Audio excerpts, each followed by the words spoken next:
The first two rules of trading, whether it's bonds, stocks, stirrers, is first rule is don't panic. And second, if you break the first rule, make sure you panic first. Well, yeah, that's a matter of... One of the things that leads to an inverted yield curve is that there's greater uncertainty over the short term than there is over the long term. Yeah, but in the Austrian context, that's not possible, because there's more risk on the long term than there is on the short term.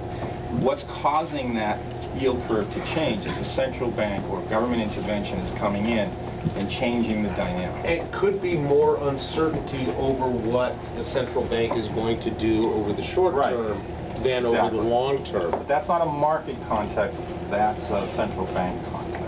To kind of relate it to my little metaphor here with apples, it's like if the government goes in and starts buying apples at $1 over their current price, you know, for a month or two, this probably isn't going to impact 2-year apple futures or something.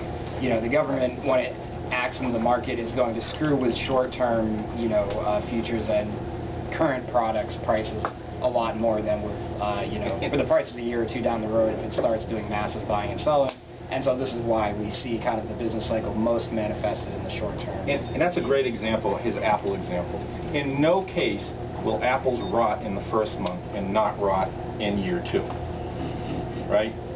So if the market is saying apples are going to rot in the first month, but they're not going to rot in year 2, somebody's coming in and changing the market for us. The market doesn't perceive that apples are not going to rot in year 2. It perceives that they won't rot in year 1 and they will rot in year 2. In terms of the whole yield curve and related concepts, I direct everyone towards the writings of Roger Garrison. He's sort of the guy that's picked up after Hayek in terms of the business cycle theory, and he's got a few lectures from ECCU and some really fantastic PowerPoints.